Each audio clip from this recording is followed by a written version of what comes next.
Negociações comerciais entre Estados Unidos e China seguem no foco do mercado. Hoje, o presidente da China, Xi Jinping, afirmou que pretende trabalhar para alcançar um acordo comercial com os Estados Unidos, mas que pode retaliar os americanos caso a disputa entre os dois países se prolongue. Em encontro com uma delegação de empresários americanos, o presidente da China, Xi Jinping, não descartou uma retaliação aos Estados Unidos caso a disputa entre os dois países se prolongue. No entanto, Xi Jinping também afirmou que pretende trabalhar para alcançar um acordo comercial com Washington.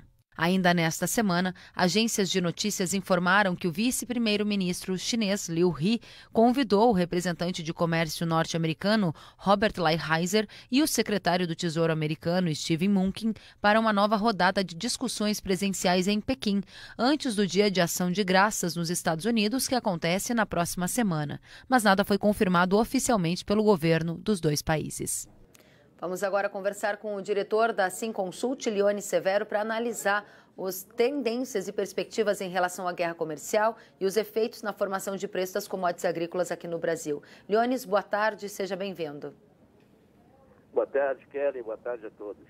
Quais são as suas expectativas em relação à assinatura da fase 1 do acordo comercial entre Estados Unidos e China? Pode ficar para 2020?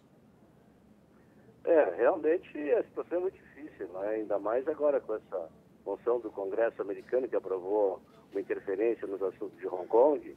Então a China certamente não vai aceitar. Essa naturalmente foi a manifestação do presidente chinês. E isso dificulta ainda mais o acordo. E como o efeito disso é previsto para o mercado brasileiro? Se você acha que pode ter um atraso nesse acordo e o efeito disso na demanda pelas commodities do Brasil? Não, a China continua comprando soja aqui para dezembro, janeiro, safra nova, comprou muitos navios, praticamente está coberta nos primeiros meses do próximo ano de soja brasileira, e o efeito não tem quase nenhum mais, né? Porque a preferência da China é total para a América do Sul, inclusive a Argentina, e inclusive cancelou algumas cotas já que tinha aprovado para empresas que estavam na China, americanas que estavam na China, para comprar soja americana. Então, é um assunto muito delicado, muito forte, intenso, mas não vejo assim reflexos negativos para o Brasil de jeito nenhum. O que significa interferência nenhuma da guerra comercial na formação de preço que você acaba de afirmar? Explica melhor para a gente entender isso na tendência na formação de preço aqui das commodities. Não, porque há 3 anos o Brasil tem se beneficiado do prêmio, já se distanciou de Chicago há muito tempo, o pessoal não presta atenção nisso, mas é perfeitamente perceptível que a formação do Brasil, do preço da soja do Brasil, já não obedece totalmente Chicago. Você rebusca do prêmio, que é uma variável, e até do dólar também, que tem essa vantagem dessas valorizações, mas não tem nenhum impacto mais na formação do preço da soja brasileira, já que nós somos protagonistas. A safra sul-americana corresponde a 55% da oferta da soja mundial, os Estados Unidos é apenas 28%. Nós somos os maiores produtores, os maiores exportadores, e inclusive o milho também tem tido mesmo, não para a China, mas para outros destinos, tem tido a mesma performance. Então, você está dizendo para a gente é que, mesmo que haja uma trégua na guerra comercial e isso repercuta em queda no preço na Bolsa de Chicago, o efeito para o preço ao produtor brasileiro será limitado, visto que ele tem sido muito mais impactado pelas altas de prêmios nos portos e também pela alta do dólar. A pergunta seguinte, então, há uma tendência de continuidade de dólar ao redor de 4,20 e prêmios em alta na sua avaliação, de modo a sustentar o preço das commodities aqui no Brasil? Evidentemente que sim, porque o nosso milho está vivendo uma crise, né, exatamente pelo volume destinado à exportação, que pode passar de 42 milhões de toneladas, e depois tem o consumo interno, que consome 180 mil toneladas por dia, e isso está criando uma crise de escassez. A escassez também é nas carnes, depois que a China detonou o processo de importação, isso é recente. Quer dizer, primeiro a escassez nasce do país consumidor e depois repassa para os países produtivos.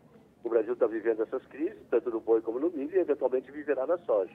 Nossa soja ainda está muito abaixo do preço da soja americana, nossa soja é barata, Então não tem razão nenhuma para comprar soja americana, já que nós temos uma qualidade superior, temos a vantagem de diferença de frete, temos várias outras vantagens, além de ter um potencial produtivo muito maior que dos Estados Unidos.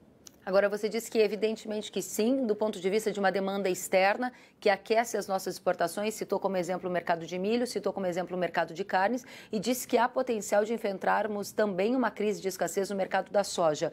Quero entender, baseado em que essa situação da soja, se é uma ramificação da guerra comercial. E o segundo ponto, sobre dólar, que eu perguntei, 4,20, você vê o dólar ainda nesses patamares ou mais altos para 2020, Leones?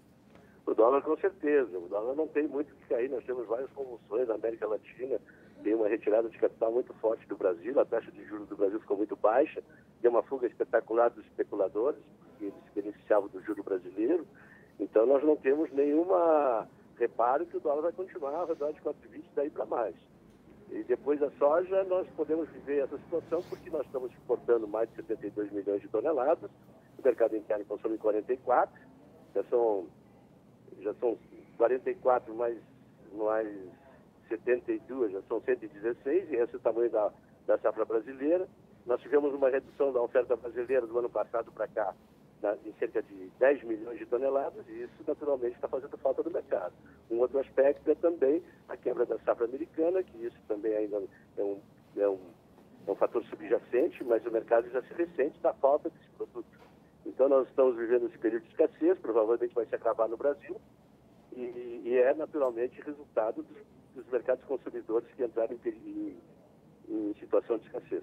Bom, está muito claro o seu argumento de que, somando a demanda chinesa, que na sua opinião vai continuar consistente, independente dos rumos da guerra comercial, somado a uma tendência de dólar mais alto que você acaba de mencionar, usando como base essa situação tensa no mercado internacional e também aqui na América do Sul, e usando como base esse fortalecimento de demanda diante de uma safra brasileira que pode ser recorde, mas ainda faltaria produto. Claramente, a sua indicação para o produtor é que o preço, tanto do milho quanto da soja, tendem a subir mais. Sim, já vendemos quase 40% da safra nova brasileira, tanto do milho quanto da soja. Então, nós estamos bastante descapitalizados já de produto, né? Já comprometemos boa parte das nossas safras. Neste momento é um momento de pausa, um momento de espera, porque ainda tem muita coisa para acontecer. A safra de soja do Brasil está mal plantada, tem problema de clima, não se sabe quanto vai colher. A safra está atrasada no seu plantio, tem vários estados que têm problema. E também começa a nascer insegurança com relação ao tamanho da produção da safrinha de milho.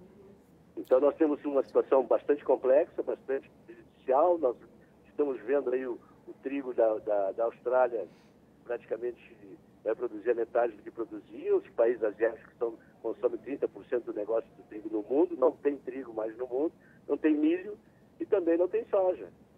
Quando vai se dar o pico da escassez de soja pelos seus cálculos, se confirmadas as suas previsões? Bom, agora não é entre safra, já está acontecendo, né? Já em novembro, dezembro, a colheita do Brasil vai ser atrasada. A gente tinha expectativa que em dezembro já tivesse uma boa colheita de soja. Tem um prejuízo muito grande no Mato Grosso do Sul, Paraná. Essa soja vai estar disponível na metade de janeiro e isso naturalmente vai trazer muitas dificuldades no suprimento interno, inclusive na exportação. Leone Severo, muito obrigada pela análise, pela presença do Sim Consult. Volte sempre. Desejo uma ótima sexta-feira para você. Obrigado a você. Obrigado.